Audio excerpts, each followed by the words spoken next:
ക്കും അബ്ദുല്ല കാസർഗോഡാണ്. എൻ്റെ Indian union മുസ്ലിം ലീഗിൻ്റെ സഹപ്രവർത്തകരോട് എനിക്ക് പറയാനുള്ളത്, ഞാൻ ഒരുപാട് വീഡിയോ എടുത്ത സമയത്ത് എന്നെ ഒരുപാട് വിമർശിക്കുന്ന ആളുകളുണ്ട്. അപ്പോൾ അവരറിയാൻ വേണ്ടി ഞാൻ പറയുകയാണ്. ഇപ്പോഴൊരു പുതിയൊരു വാർത്ത വന്നിട്ടുണ്ട്. നമ്മളെ കാലങ്ങളോളം രാഷ്ട്രീയപരമായിട്ട് കോൺഗ്രസ് നിന്നിച്ച് പ്രവർത്തിച്ച കുഞ്ഞാലിക്കുട്ടി സാഹിബിന് ഒരു പുതിയ ബോധോദയം. അതായത് കോൺഗ്രസ്സിന് BJP ആയിട്ടുള്ള ഒരു മൃദു സമീപനം ഇല്ല എന്ന് പറയാൻ പറ്റില്ല.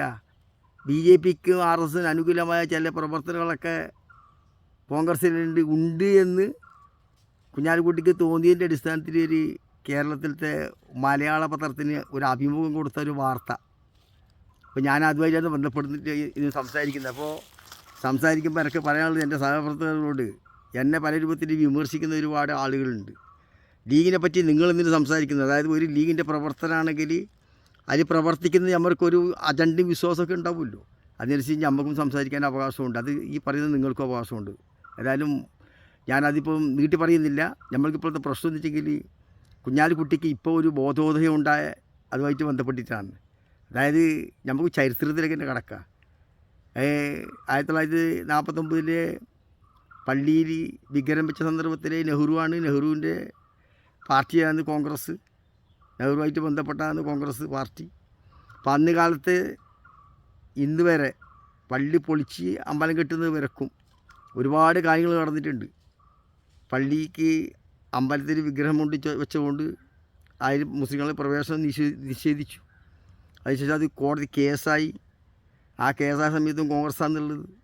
അവസാനം പള്ളി പൊളിയുന്നതിന് മുമ്പ് തന്നെ ഇടയിലിരിക്കോ കോൺഗ്രസ് ശിലാന്വേഷണത്തിന് തുറന്നു കൊടുത്തു അമ്പലത്തിൽ, പള്ളിയിൽ പുറത്ത് പൂജയ്ക്കാൻ വേണ്ടിയിട്ട്. അത് കഴിഞ്ഞതിന് ശേഷം പിന്നെ പള്ളി പൊളിച്ചു. പള്ളി പൊളിക്കുമ്പോഴുള്ളത് നമ്മൾ കോൺഗ്രസിൻ്റെ പ്രഗത്ഭനായ നേതാവ് നരസിംഹറാവു ആയിരുന്നു. ആ നരസിംഹറാവു പള്ളി പൊളിച്ച് കഴിഞ്ഞിട്ടാകുമ്പോൾ നാടിടി പ്രതിഷേധം വന്നപ്പോൾ നരസിംഹറാവു പറഞ്ഞു, മസ്ജിദ് ഉദ്രി ബനേഗാണ്. എന്നിട്ട് പള്ളി ഇതുവരെ കെട്ടിയില്ല. വേണ്ട, ഇന്നുവരെ പള്ളിക്ക് സ്ഥലം കൊടുത്തിടത്ത് പോലും പള്ളി കെട്ടിയില്ല. അങ്ങനെ അതൊക്കെ കഴിഞ്ഞപ്പോൾ പള്ളി പൊളിച്ച സ്ഥലത്ത് കോടതി ലാസ്റ്റ് ഉത്തരവ് വന്നു. ആ ഉത്തരവ് വന്ന സമയത്ത് അവിടെ അമ്പലം കെട്ടാനും പള്ളിക്ക് വേറെ സ്ഥലവും കൊടുക്കാൻ വേണ്ടി കോടതി തീരുമാനിച്ചു. എന്നിട്ടും കോൺഗ്രസ് അഭിപ്രായം ഒന്നും പറഞ്ഞൊന്നുമില്ല. ഇനി തന്നെ പള്ളി കെട്ടാൻ കൊടുത്ത സ്ഥലത്ത് പള്ളി കെട്ടാൻ തുടങ്ങിയിട്ടൊന്നുമില്ല. ഇന്ന് വരെ അമ്പലം കെട്ടിക്കഴിഞ്ഞു. ഇന്ന് വരെ ആരും അമ്പലം കെട്ടിയിട്ട് ഉദ്ഘാടന സന്ദർഭത്തിൽ ഇതേ പറയുന്ന കോൺഗ്രസ്സുകാർ അവിടെ പള്ളിയും കൂടെ കെട്ടിയിട്ട് ഒരുമിച്ചിട്ട് ഉദ്ഘാടനമാവായിരുന്നു എന്ന് പറഞ്ഞ ഒരു കോൺഗ്രസ്സുകാരന് ഇന്ത്യയിൽ ഇന്ന് നിലവിലില്ല. അപ്പോൾ അതും കഴിഞ്ഞു. അങ്ങനെ പള്ളിക്ക് അമ്പലത്തിന് കുറ്റിയടിക്കുന്ന സന്ദർഭത്തിലാണെങ്കിലോ അന്നും ഈ കോൺഗ്രസ്സുകാരാണ് ഞങ്ങളെന്തുകൊണ്ട് കുറ്റിയടിക്കുമ്പോൾ വിളിച്ചില്ല എന്ന് പറഞ്ഞ് കരഞ്ഞ പേര്. അതുപോലെ തന്നെ ഇതേ കോൺഗ്രസ്സുകാർ തന്നെയാണ് അമ്പലത്തിന് വെള്ളിൻ്റെ ഇഷ്ടിക കൊടുത്തയച്ചത്. BJPക്കാരനാരും കൊടുത്തിട്ടില്ല, കോൺഗ്രസ്സുകാർ കൊടുത്തത്.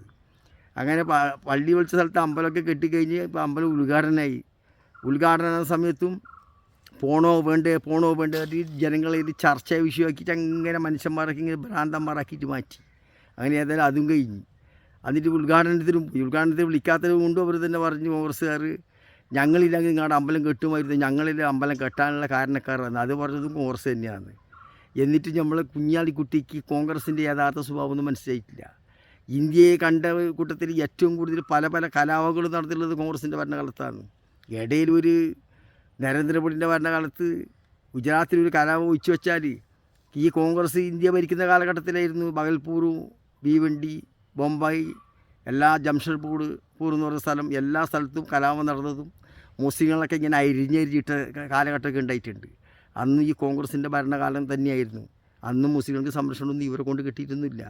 എന്നിട്ട് ഇതൊക്കെ അറിയുന്ന കുഞ്ഞാലിക്കുട്ടിക്ക് ഇതൊന്നും മനസ്സിലാക്കാൻ സമയം കിട്ടിയില്ല. ഇപ്പോഴാന്ന് പറയുന്നത് മൃദു ഹിന്ദു സമീപനം ഉണ്ട് എന്ന്.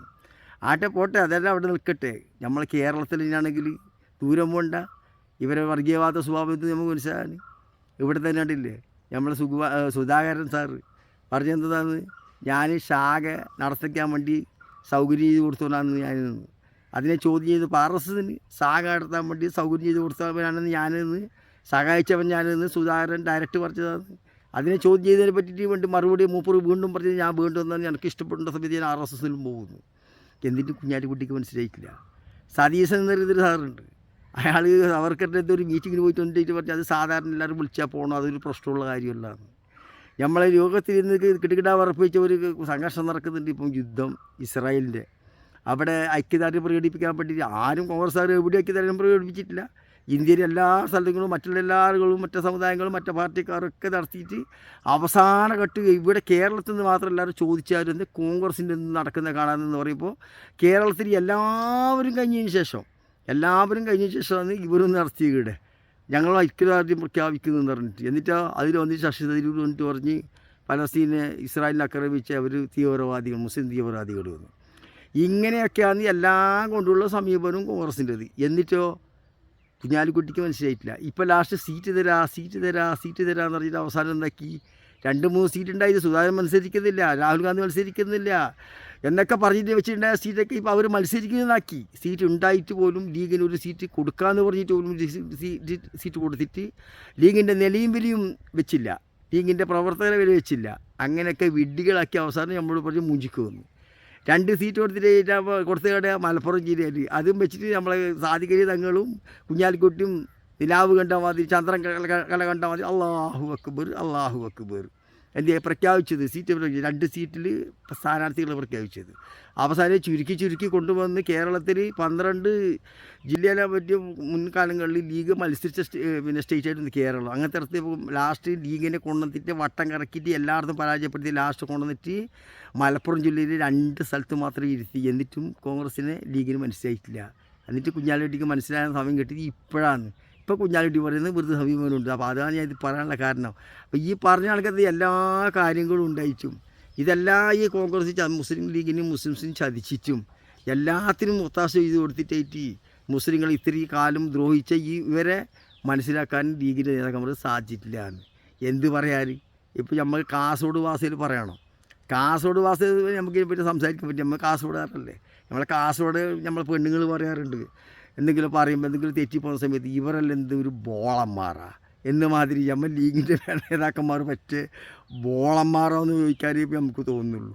ഏതായാലും ഈ ഇലക്ഷൻ കഴിയുന്നതിന് കൂടി കേരളത്തിൽ ഒരു 5-6 കോൺഗ്രസിൻ്റെ പ്രഗത്ഭന്മാർ ഒഴിവാക്കപ്പെടും എന്നുള്ളത് ഉറപ്പാണ്. ഏതായാലും അതിൻ്റെ വിശദമായി നമുക്ക് അടുത്ത വീഡിയോയിൽ കാണാം. അതുവരെയ്ക്ക് എല്ലാവർക്കും ഞാൻ അടുത്ത വീഡിയോയിൽ അതിനെപ്പറ്റി ഞാൻ വിശദീകരിക്കുന്നതായിരിക്കും. അതുവരെയ്ക്ക് നമ്മൾക്ക് വീഡിയോ നിർത്തുന്നുകൊണ്ട് ഞാൻ വീഡിയോ നിർത്തുന്നു. എല്ലാവർക്കും അസ്സലാമു അലൈക്കും. ജയ്